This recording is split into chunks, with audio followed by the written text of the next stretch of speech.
Sinchas, home studio reaction. This is Halloween special HP Lovecraft. This was channel always Sarcastic production. I don't know quite a few OSP videos already, but this one apparently I haven't done. And it's like their most famous video. Somehow I missed it. And today is Halloween, I guess. So yeah, this is just perfect. So I think I've done like, Dr. Jekyll and Hyde, I think I did that, right? Werewolf, I think I did that. Frankenstein, I'm pretty sure I did that. Like some of the Halloween ones. Edgar Allan Poe, I'm pretty sure that's also a Halloween one. But I've done quite a few Halloween specials already. This is the last one left for me to watch. Yeah. So H.P. Lovecraft. I'm guessing this is like all those like Cthulhu and shit. Basically the universe of that, right? You hear about all this like Cthulhu and all the creatures like that. If you don't know it, you're constantly confused. Like, is this from some mythology movie, this and that? No, it's from H.P. Lovecraft. It's all the like, Lovecraftian creatures, as people call it, because of this. It's like how Tolkien's have Lord of the Rings, and how he basically made elves and dwarves famous. All these Lovecraftian creatures were made famous by H.P. Lovecraft. Obviously, I don't know detail about the man or how much things he wrote or how many books he wrote. I just know about it in general, like how many things are like that. Yeah. I think first time I heard about Cthulhu was way long when I was a kid in South Park episode. I'm pretty sure there was like Cartman South Park episode with the Cthulhu and thing. Then certain games were like that. So yeah, that's what it's one. OSP is great, talking about mythologies and basically dissecting it in more like scholarly way, and not just talking about the thing, but how it all came to be and things like that. And this is a 30-minute video, so I guess they're gonna go into deep about that. So yeah, that's what it is. It would be inaccurate to describe Howard Phillips Lovecraft as a man with issues. It's more like he was a bundle of issues shambling around in a roughly bipedal approximation of a man. Chronically depressed, hypersensitive to criticism, almost certainly agoraphobic, prone to horrible nightmares and nervous breakdowns, and thoroughly racist even by the standards of the time, it'd be easy to come to the conclusion that H.P. Lovecraft was simply afraid of everything. But this isn't true either. He was just afraid of everything that wasn't his hometown of Providence, Rhode Island. Lovecraft is famous for codifying the Lovecraftian horror mythos, a cosmology he created with centralized themes of cosmic horror, ancient, unknowable, and malevolent gods, and everything smelling vaguely of fish. Lovecraft's writing is famous these days for producing an overwhelming sense of sheer hopeless terror at an unfeeling cosmos, wrapped up in visceral descriptions of omnipresent rot and decay, all themes that manage to make perfect sense when contextualized with Lovecraft's life story, which was pretty much a depressing downward spiral from minute one. Lovecraft was born in 1890 to one of those well-off New England families that still thought of themselves as proper English semi-nobility, an image that became harder and harder to maintain due to their perpetual state of financial decline. Lovecraft was intermittently schooled but never really finished his education, and had access to a decent library with pretty nifty scientific texts, but had too delicate of a constitution for math,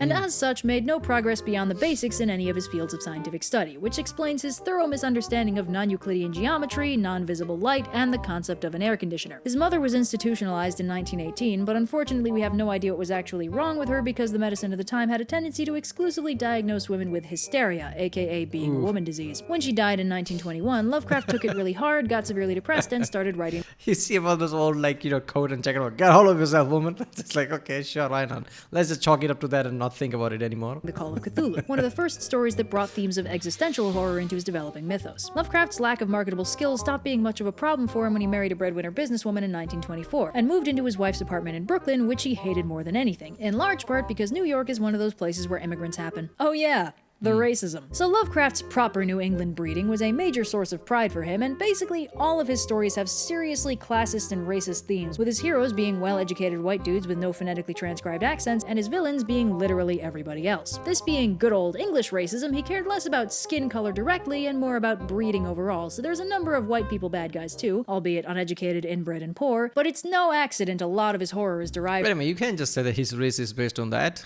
right? I mean, he's white. It's not that hard to yourself to see the characters you make in your image, right? People bitch about a lot of time, like, all these like different authors and people who make things that are just white because they're white. Why would they make not something in their image? It's their imagination. I don't know.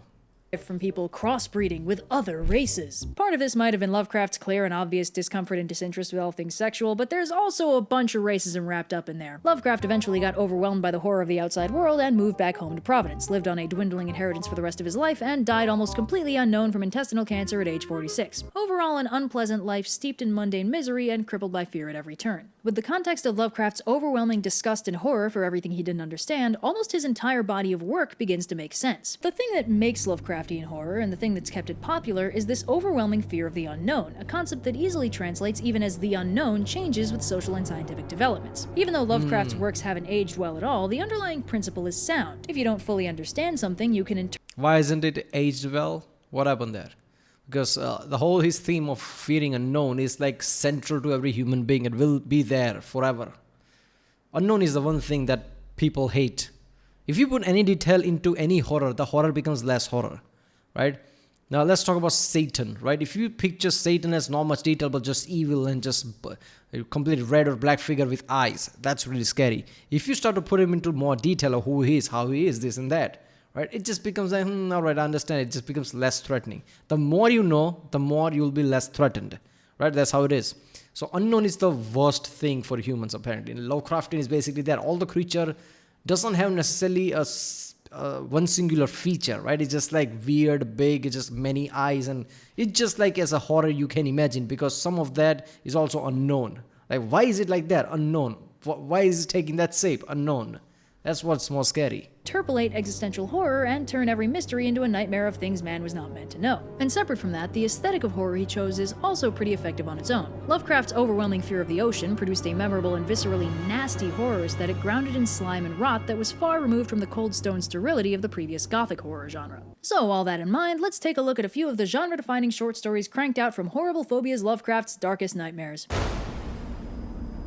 The Call of Cthulhu is framed as a first-person account from one Francis Wayland Thurston, whose venture into the unknown begins as he's going through the notes left by his great-uncle George Angel, a professor at Brown who recently died under mysterious circumstances. The notes describe a series of interactions between Angel and one Henry Anthony Wilcox, an artist and known airhead who's recently taken to dreaming of ancient sunken cities. An earthquake hit New England on February 28th, and that night, Henry had this crazy dream that he was navigating an ancient, creepy city covered in green ooze and hieroglyphs, and from the depths of the structure echoed a very spooky voice saying something about Cthulhu in a language he didn't understand. Angel is disproportionately concerned about this dream and asks if Henry is, by any chance, part of a cult. But Henry's just your average clean-cut New England artist dreaming of things beyond mortal ken. He comes in daily with new dreams, all in the same city but sometimes different parts of it, and with the same spooky voice saying spooky stuff, until one day, March 23rd, when he doesn't come in at all, because as it turns out, Henry's become very sick and has been deliriously yelling about some giant monster. 9 days later, Henry abruptly gets better and stops having the dreams entirely. Angel launches an investigation, polling a large population for reports of what their dreams were like during the interval when Henry was all wonky. He discovers that salt-of-the-earth working-class folk were totally unaffected, sciencey types had the occasional nightmare, and artists and poets were almost incapacitated by their crazy nightmares. Many of them dreamt of the same city as Henry, along with the same ominous chanting he reported. Overall, the interval between February 28th and April 2nd saw a worldwide spike in madness, mania, and general unrest. That's pretty spooky all on its own, but it turns out Angel had asked Henry about cult activity for a reason. This wasn't his first run-in with the name Cthulhu. 17 years prior, in 1908, Angel is attending an academic archaeological get-together when hard-boiled New Orleans cop Inspector Legrasse crashes the party with an ancient and creepy statuette they recently confiscated from a particularly nasty cult, and they need to know what it means. The statuette looks like a weird half-human, half-octopus,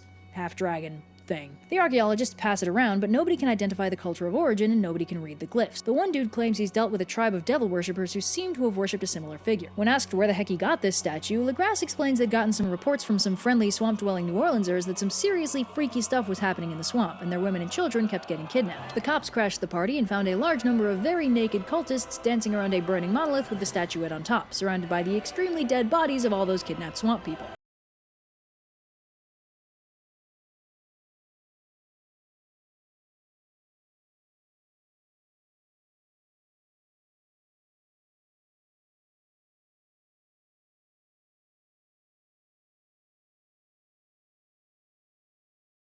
Subtler about his deep, abiding loathing and terror of anyone with a skin tone darker than Pantone 727, but this is probably the most all-inclusive it ever gets. I mean, is it just, is it that, or is it just like the media around that time was also like that? Because I'm pretty sure I've seen media around that time basically doing shit like this.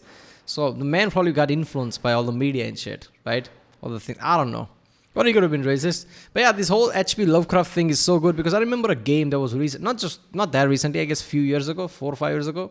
There was like a indie AA type of game, but which was like you're some kind of a detective, but it's like or like Lovecraftian game based on like horror sea creature. And it's just like, I don't know if you call it open world, but it was open world enough that you can just you have to find everything basically based on the maps and name. You're supposed to go at this street.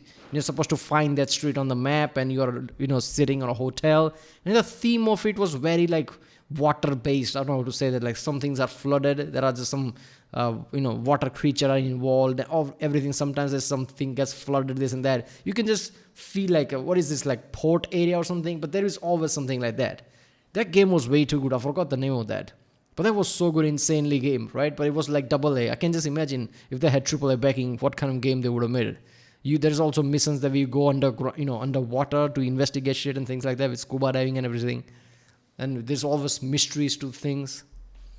In his writing. Anyway, Lovecraft's charmingly diverse death cult explains that they worship the Great Old Ones, ancient gods who predate humanity and are currently dead, but still dreaming, and through their dreams can communicate with humanity, which is how they facilitated the formation of this ancient globe-spanning cult in the first place. The Old Ones are currently all preserved in the ancient city of Relay, which sunk into the ocean a while back, which makes it harder for them to psychically bump up with humanity. Cthulhu is the name of one of the Old Ones, specifically the one playing nanny to all the others while they're dead and waiting for the stars to align so they can come back.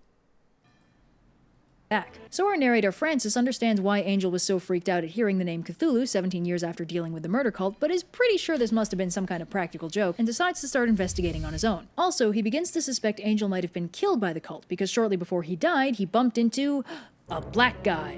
I can't stress enough how hard it is to read this today. After retracing Angel's contacts to try and flesh out the story, he finds a newspaper article dated to the same time frame as Henry's crazy dreams that talks about a derelict ship found adrift at sea with a single survivor on board, a man named Johansson, who you can trust because he's Norwegian, aka very, very white. According to the article, Johansson claimed the ship had been attacked by a yacht full of suspicious not white people, but they managed to kill all of them, board the yacht, and sailed along its original course, whereupon they landed on an island that didn't appear on any map. 6 of the crew members somehow died, and Johansson and one other made it back to the boat, at which point the other one died. Okay, I as a non-white person, basically, trying to analyze this, thinking that maybe in this universe, I have to really, basically you have to go really deeper. Like this is in our time, but it just time branches out. It's just completely different universe where like races are not as the way you think. If that's the case, like if he's making a universe from scratch, I guess he can assign people or even whatever color you want to assign with whatever type of people. I guess it's up to him, right? If it's completely different fictional universe, at that point doesn't matter, right? I don't know. Like sometimes I think about this, like when racism is proper racism and when it's not. You could argue that maybe that's how he sees in his real life, how he sees people.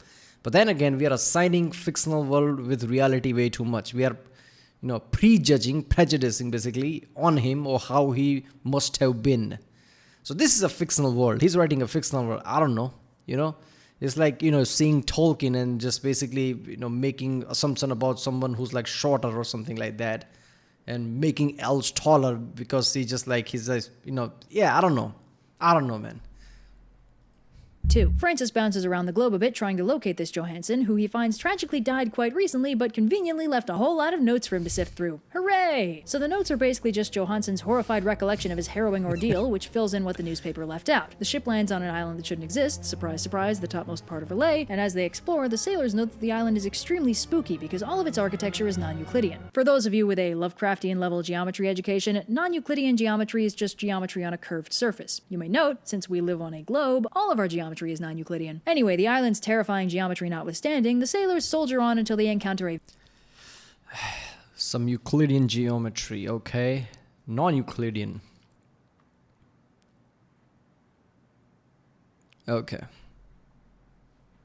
I guess it's just implied that it's harder, so I guess that's what I don't know. Is non-Euclidean. Anyway, the island's terrifying geometry notwithstanding, the sailors soldier on until they encounter a very big door. Following, I guess, video game logic, the sailors agree that opening this very big door sounds like a fun idea, and surprise, surprise, Cthulhu comes out. Way to do the cult's job for him, geniuses. So 2 of the sailors die of fright, 1 trips on a corner and clips through the map, and 3 of them get squished. Johansson and 1 other guy exit pursued by Cthulhu, and once in the boat, Johansson, brave Snow White Norwegian that he is, turns the boat around and rams the pursuing Cthulhu right in his big jello-y face. It smells awful, there's jelly everywhere, but as the boat retreats, Cthulhu is seen pulling himself back together, because if you could kill an elder god the same way you kill a rampaging Disney villain, most of Lovecraft's stories would have very different tones. Anyway, Johansson...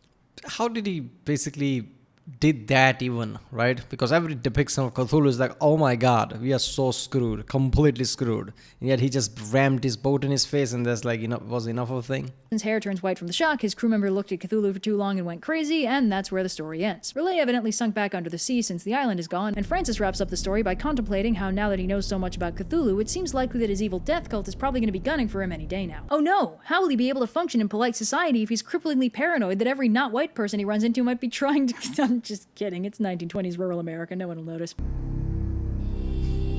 Cool Air was written while hippopotamus Lovecraft was living in New York City, and consequently takes place in a crowded apartment building full of immigrants, every element of which the narrator hates. Even worse, one night something gross starts leaking through his ceiling, and the landlady explains a reclusive and mysterious doctor, homebound due to a lasting illness, lives in the apartment above him and must have spilled one of his chemicals. The knowledge that his upstairs neighbor is a doctor becomes relevant when our narrator randomly has a heart attack one day and scoots up.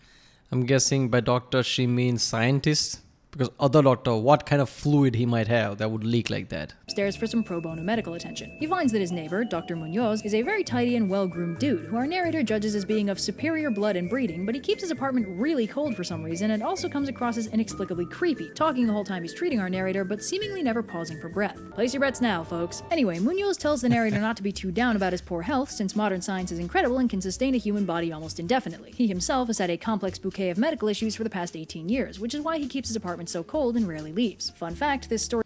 The game, I just searched it, was the one I'm talking about, was I'm pretty sure was the Sinking City. 2019. Yeah, it was Sinking City.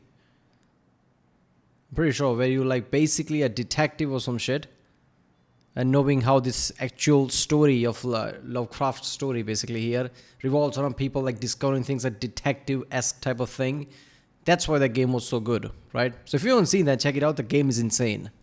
story was written only a few years after air conditioning began to become a widespread phenomenon in major US cities, which is probably why Munoz takes the time to explain how exactly his cooling system works and also why Hates Progress Lovecraft is so scared of it. Anyway, the narrator likes having such interesting company and routinely returns for visits and conversation, though he does notice that the doctor's health continues to deteriorate, and he does increasingly frantic modifications to the AC in order to compensate. He winds up looking so creepy that he gives a hardened war veteran a seizure just by looking at him. Basically, homeboy's face is jacked. Then one warm night mid-October, the air conditioner breaks, and the doctor freaks out and locks himself in the bathroom while he sends the narrator out to bring him as much ice as he can manage, as well as arrange for repairs to the air pump. The narrator subcontracts a dude to keep the ice coming while he runs off to find repair people, but when he returns to the house, it's in total chaos. Apparently, the ice guy got curious and looked into the bathroom, then ran screaming from the building. Upon investigation, a trail of God knows what leads from the bathtub to the writing desk and then dead ends in a pile of something horrible on the couch. It's so horrible, the narrator doesn't even want to describe it, attempting to preserve the horror of the unknown, even though at this point we all know it's the doctor. Anyway, he wrote out a last confession about how he's been dead for 18 years and staved off decay through the cold and a lot of chemicals, but now thanks to the failure of modern technology, death has finally come for him.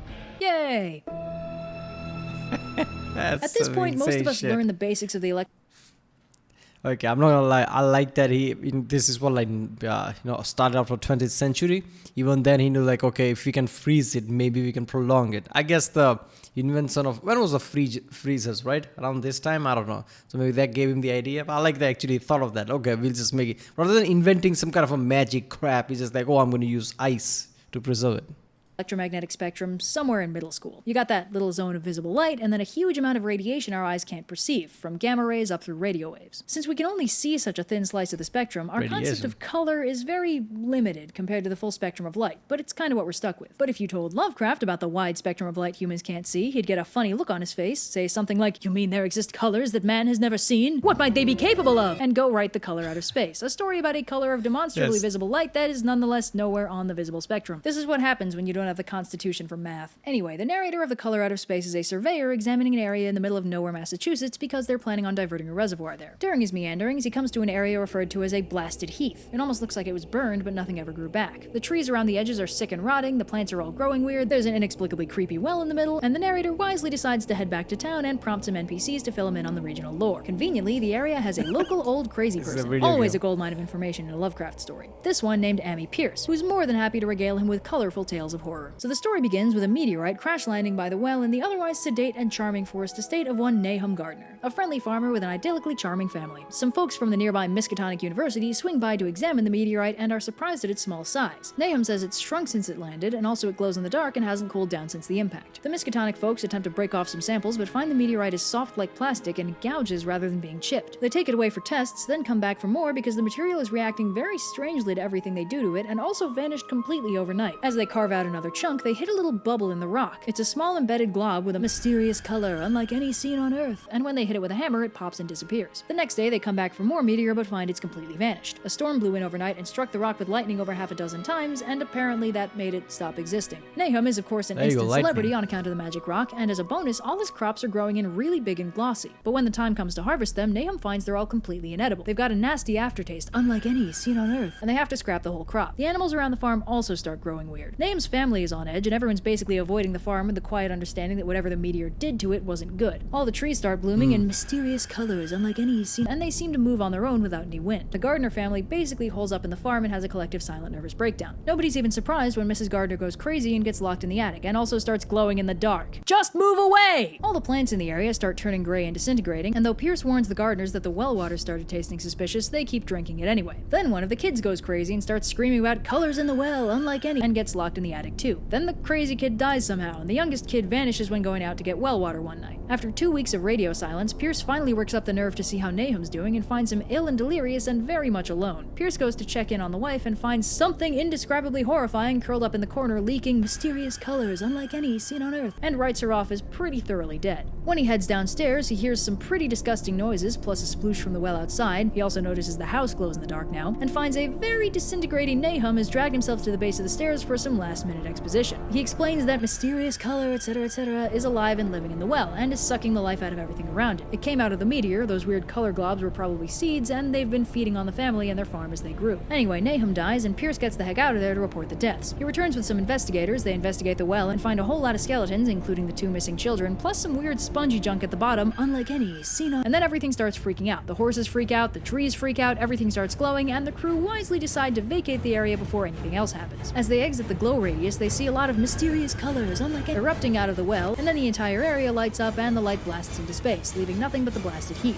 But Pierce reveals one final scrap of horror. As the light left, he saw one weaker blob of light try and fail to escape the well before falling back in. It's still down there, which is why he's so spooked, and also so glad the area will soon be entirely underwater. Narrator guy, thoroughly creeped out, decides to never drink the water from this reservoir, and also briefly contemplates if Pierce is still being affected by the horrible color and whether that would explain why he's never even left the area. Oh my god. So that was Call of Cthulhu? Oh. Look, you can say anything about Lovecraft, but I like his weaponizing unknown.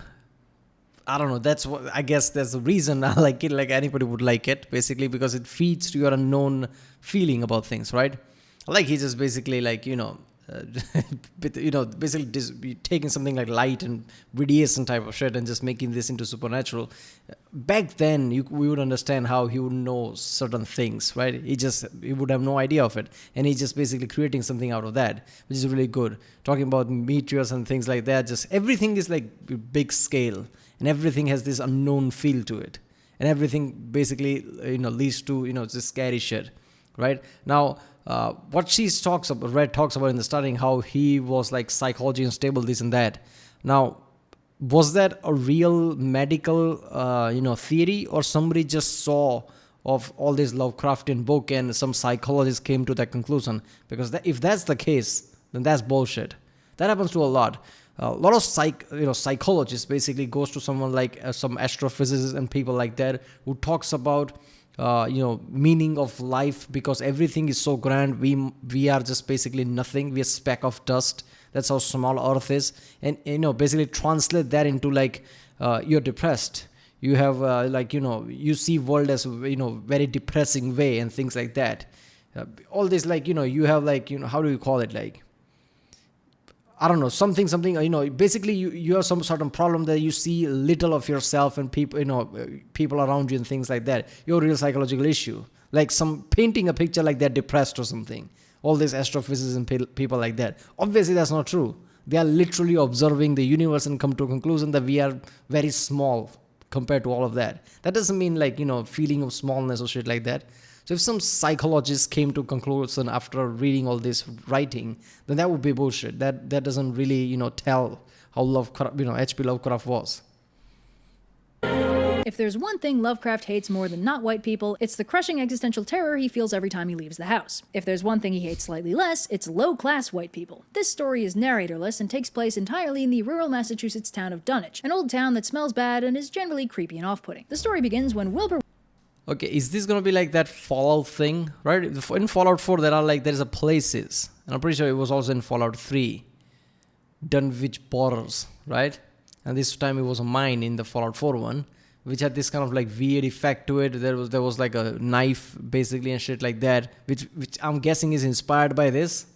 So yeah, that's gonna be great. Whately is born on February 2nd, 1913 to Lavinia Whately, an albino, deformed, inbred woman who likes wandering the hills and hanging out in creepy stone circles. Her father is Old Whately, sometimes referred to as Wizard Whately due to his large collection of creepy occult books. As for who Wilbur's father is, well, that's not exactly clear, and Old Whately is being ominously cryptic about the whole thing. But this is Lovecraft cryptic, so it doesn't take a genius to put together from his mutterings that Wilbur's dad is something named Yog-Sothoth. Anyway, shortly after Wilbur is born, the Whateleys board up one of the sheds and also start buying a lot of cows, although oddly they never seem to have a lot of cows, and the ones they do have look really anemic and seem to have weird marks on their necks. Alright, place your bets everyone. So Wilbur grows preternaturally fast and can talk and walk at 11 months old, but he's also super ugly and goat looking and really neurotic about never being seen naked. Also dogs hate him, so you know he's evil. So Old Whately keeps doing house repairs and at one point builds a big ramp up to the second floor from the outside. This is also around the same time that locked shed gets opened. Now the story pretends like this is a mystery, but we've all put together that there's something unspeakable in the shed and Whately relocated it to the house. Got it? Good, moving on. So now the shed is empty except for a horrible smell. Wilbur is 4 but looks 10 and is taken to carrying a gun to shoot any and all dogs that randomly attack him during his daily goings-on, in case you were wondering if you were supposed to like him. Also, people keep hearing mysterious sounds coming from the sealed-up second floor of the Whately house. You know, where they put the horrible thing from the shed. What a mystery this is. Anyway, twice yearly, Wilbur and Lavinia do weird rituals on one of the nearby hills with a stone circle. Wilbur and Old Whately continue to remodel the house, by which I mean they knock out every wall on the second floor, clearly because the horrible whatever is growing bigger, and then Old Whately has an attack of some kind and dies, but not before expositing in the longest death monologue ever about how Wilbur will need to be careful to take care of the thing in the house, and that then he'll be able to open up the gates to Yog-Sothoth with the chant you'll find on page 751 of your textbook. Anyway, he dies, Wilbur continues to grow hella fast, and Lavinia is actually getting scared of him now. She vanishes one Halloween, probably because of the giant horrible monster in the Whately house, just a guess obviously, and Wilbur relocates all his stuff into the shed and knocks out all the remaining walls in the house for reasons I can't possibly fathom. Anyway, Wilbur, who now looks fully adult and is about 10 feet tall, seems to be getting a little desperate. See, he has a copy of the Necronomicon, but it's damaged and incomplete, and is in fact missing the crucial page 751. So he starts shopping around nearby universities trying to locate an undamaged copy. When he heads to Miskatonic University, the librarian Dr. Armitage happens to look over his shoulder while he's examining the page and notices a lot of conveniently expositional lore about the old ones and how they exist in the spaces between reality, and that this Yog-Sothoth character is the key and the guardian of the gate, and can bring the old ones out of the spaces between and into reality again. Armitage is very creeped out, and when Wilbur asks to take the book with him, Armitage refuses and also warns all the other universities in the area to turn him away. Armitage immediately starts researching Wilbur and the old ones, and while he's at that, an increasingly desperate Wilbur breaks into Miskatonic University to steal the Necronomicon. Unfortunately, Wilbur runs afoul of the university's guard dog, who completely wrecks him, and upon finding the dying Wilbur, the horrible truth is revealed.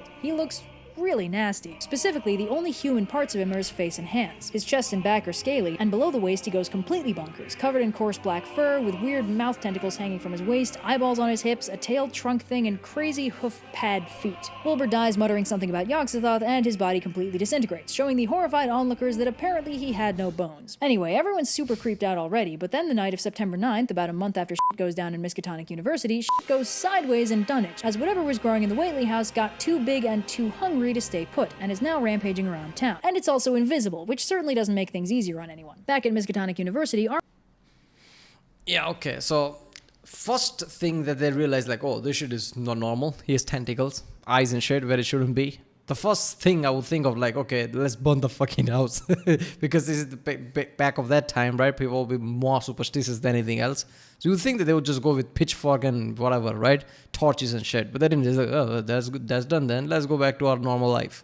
So that's something. And I like his, like, basically, H.P. Lovecraft using things about light like the invisible things, glowing things and shit like that, which is like also one of the, like, obviously that comes from ghost and not ghost things, right? People like, oh, this is ghost, ghost is invisible. Basically he's implementing that, like there's something that you can't see but it's there. Armitage and the other professors have been trying to decrypt Wilbur's diary and figure out what the heck is going on with the monster he keeps talking about when they learn via an innocuous newspaper article that it's broken loose. So they march over to Dunwich to find that the rampaging monster has crushed and eaten at least one family house and seems to spend its days lurking in the glen while going out to feed at night. A quick headcount suggests that the local cops went down to the glen to bother it and got eaten, but the professors are much better prepared. Armitage has some Latin spells, Rice has a bug sprayer full of magic not being invisible anymore juice, and Morgan just brought a really big gun. That night nothing happens, but the next day the monster eats another farmhouse and Armitage rallies the dudes to go after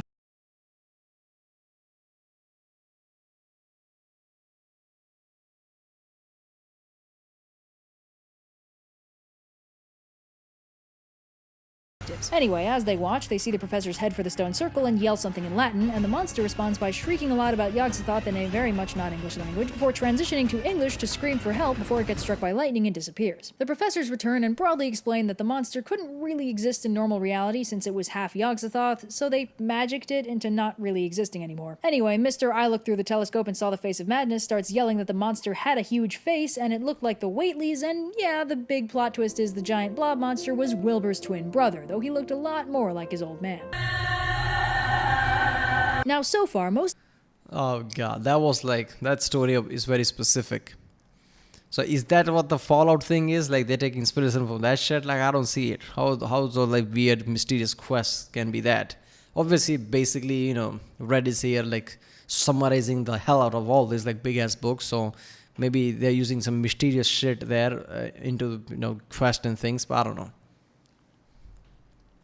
Most of Lovecraft's narrators, if they exist at all, are horrified onlookers to an otherwise fairly distant nightmare. They'll find notes about it, or interview the people who actually lived it, or live next door to the monster and completely miss all the excitement. The Shadow over Innsmouth, written closer to the end of Lovecraft's life and well after he moved back to Providence, is a serious departure from form in that the narrator and main character, Robert Olmsted, is point blank on the action and in fact personally invested in the story. So the story begins with Robert warning us that he's breaking a long and government-mandated silence about what exactly happened in Innsmouth in 1927, and you'll see why he's breaking that silence when he explains what's up. His narrative starts with him traveling along on a tour of New England, where his mother is from, trying to get in touch with his roots and research his family tree a little bit. However, being broke or thrifty or something, he's attempting to take the cheapest route possible, and this is how he hears about Innsmouth in the first place. There's a very cheap bus route that runs through it, mostly because nobody goes there. The dude expositing this tells Robert, completely unprompted, and it goes on for pages, that Innsmouth used to be a decent town, but had recently fallen into ruin after a nasty epidemic wiped out a lot of the population. All they do is fish, except for one gold refinery ran by an old man Marsh, who's the grandson of one Captain Obed Marsh, who supposedly had a lot of trade with South Sea Islanders, and maybe married one of them, although it's confusingly worded. People in the general area tend to be ashamed and cover up any Innsmouth heritage they have, and while Exposition Dude notes that Marsh's descendants all look pretty normal, Old Man Marsh himself has supposedly developed some kind of skin condition or deformity in his old age. Innsmouth has a lot of nasty old rumors about it, including devil worship and some stuff about a very spooky reef in the Innsmouth harbor called Devil's Reef. Exposition Man says most of the hate is probably race prejudice, but he can't say he disagrees with it, so props for self-awareness, I guess? Anyway, he says most Innsmouth people look kinda weird with like big bulgy eyes and stuff, and they tend to go bald really young. And place your bets, everyone. So yeah, Innsmouth is weird and private and they don't like strangers, but the bus is really cheap, so what are you gonna do? Robert does a little more research and finds a piece of very weird looking gold jewelry covered in weird oceanic designs and fish frog humanoid monsters. The curator mentions that the Marsh family keeps trying to get this piece back, and she suspects it might be part of some obscure pirate hoard found by Obed ages ago. She also explains that the devil worship rumors aren't completely unfounded, since the locals have apparently taken to worshipping Dagon, who in real mythology is a Mesopotamian grain and fertility god, but in Lovecraft land is a fish demon nightmare thing. Anyway, our hero Robert What Are Warning Bells Olmsted hops on the bus the next day and is immediately creeped out by the bus driver, who is very distinctively ugly. Big bulging eyes, receding forehead and chin, overall fishy look, and also smells really bad. I'm sure it's nothing. Anyway, Robert begins his walking tour of Innsmouth and finds the place very creepy, very smelly, very empty, and very inhospitable. He notices that almost everyone looks similarly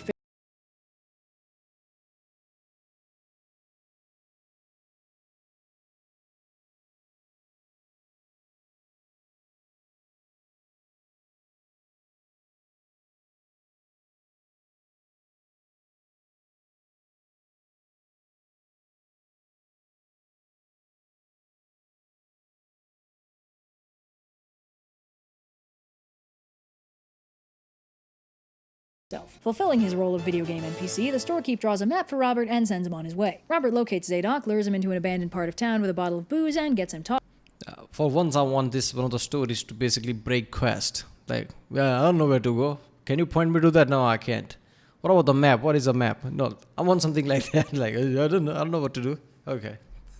Okay, Zadok is a drunken fountain of exposition. Hooray! More of this! And starts at the very beginning with tales of Obed Marsh, who starts off his exploits by sailing to a South Sea island he heard had disproportionately good fish hauls and luxurious but creepy gold jewelry. Obed learns that these people are sacrificing their young men and women to some kind of underwater fish people community thing and getting all kinds of favor in return, including fish and gold. The fish people also come up to the surface twice a year to mate with the humans, having told them that their kids will start off looking human but will gradually become more fish-like until they become full fish people and can live underwater full-time. Also, being a fish person means you're immortal unless directly killed, which is a pretty sweet deal, kind of. At this point, you can close the book because you've basically got Innsmouth figured out, but let's stick with the story for funsies. So Obed maintains very lucrative trade with this island for years until one year when he returns to find the island completely destroyed by the neighboring islands, who caught wind of their shape of water shenanigans and burned them to the ground. This is bad for Obed, since his other trade routes aren't doing so hot, and if he stops raking in the cash, Innsmouth stops prospering. So instead, Obed uses some stuff he learned from the Fish Island people to make contact with some fish people right off the coast of Innsmouth, at Devil's Reef in fact, and renounces the Christian god to start worshipping Dagon and raking in the fish and gold. Of course, this isn't a unilaterally positive decision, especially due to the string of disappearances required to maintain the fish people deal. And after a while, the townspeople revolt and Obed and his cult are arrested. A couple weeks after that, however, the fish people erupt out of the harbor and descend on the town, enraged due to the lack of sacrifices. They wipe out over half the town, which is the so-called epidemic from the history books, and Obed takes over and goes full crazy, including leading into the start banging the fish people thing. Zadok mentions how Obed took a second wife who was obviously a fish lady since she was literally never seen in public, and they had 3 kids together. One of whom looked perfectly normal, was educated in Europe, and then went to live and get married in Arkham. She's basically the only Innsmouth person to have ever left. Anyway, Obed eventually died, but Old Man Marsh is still kicking and probably only a few years away from a full fishy transformation. Zadok starts getting increasingly manic and tells Robert that the fish people are planning something and they've been bringing stuff out of the water and hiding it in the abandoned old houses. He also name drops Shoggoths, a Lovecraftian staple that are basically big blob monsters with lots of eyes and mouths. Anyway, then Zadok freaks out.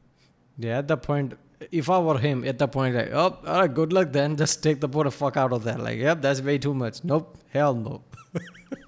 Way too much detail, man. I ain't doing that shit. Because he sees something from him for sure, orders Robert to get the heck out of town because now they know he knows too much, and then runs screaming into the town and is never seen again. Robert nervously heads back to the bus, but wouldn't you know it, it's got sudden engine trouble, and Robert has no choice but to stay the night in the Gilman Hotel. The Gilman... Gilman... Okay. So Robert gets a room, but is too hopped up on adrenaline to get any rest, in part because his door bolt was removed and he spends some time replacing it, which is good because a few hours into his stay, he starts hearing someone trying to get into his room. This is when Robert wisely decides the time has come to get the heck out of Dodge and manages to escape through a window while an increasing horde of not very human-sounding people try to batter down the doors. Robert makes it down to street level and sees a very large crowd of very fishy-looking people streaming out of the hotel carrying lanterns, clearly looking for him but with no idea of where he went. So he starts trying to Metal Gear his way out of town, and upon realizing they're going to be blocking off his means of escape, decides Imagine he just like, everybody just comes to her, he's just in a box. Like, wait a minute, fish barrel, some boat, a box. That's not different. That's about right. So people just walking away. That's perfect for the decor. to try and follow the abandoned train tracks out of town towards Arkham, hoping they won't be guarded. He imitates the Innsmouth fishy shuffle to avoid attracting attention, and manages to make it to the tracks before he has to hide in the undergrowth to avoid a large and very not human procession of fully fishified Innsmouth folk tramping down the road looking for him. Overwhelmed by the incomprehensibleness of it all, Robert passes out, and awakens conveniently not dead the next morning, at which point he jets over to Arkham, gets cleaned up, and then goes straight to the authorities. What follows is a series of raids on Innsmouth, including a lot of arrests and at least one torpedo fired into Devil's Reef. But while all this is going down, Robert's not quite done. See, he does a little genealogical research and finds out that one Marsh daughter who married an Arkham dude was actually his great-grandmother, and he is part fishman. He starts having weird dreams where he communicates with his fish lady grandmother and great-great-grandmother, who tell him his destiny is to live with them in luxury under the sea until the day when they rise up, consume the surface world, and worship the old ones when they return. Robert is surprisingly on board with this, and when he wakes up to discover he's acquired the trademark Innsmouth look, he decides to do this ASAP, and also to break out a cousin of his who was put in a sanatorium 4 years ago for a disfiguring illness he now understands was just fish puberty. I can't help but feel like this story would be written very differently in today's culture of hot fish people. The seaweed is always green. Oh, that's it? Oh, God. What happened to him, man? Did he do all that shit in the end? Or was where the book was? Oh, fucking hell. You can't deny H.P. Lovecraft's imagination. Like, come on, man. This is like in, 20th century. That's insane. God. people really, I don't understand this. Like, people just squeeze out one type of thing, like let's say Marvel Universe, they just squeeze out of that shit like nothing's left type of level. And yet Warhammer is just like untouched. Lovecraftian is mostly untouched. I mean, there are some things there, but you can really make a cinematic universe, let's just say, out of this shit. It could be really good if you do it right. I mean, God. Nowadays, like, Hollywood needs a big investment thing for the future. Right, where it's not just one thing, it's just a multiple cinematic universe basically. And shit like this is just there. Everybody knows Lovecraft, come on.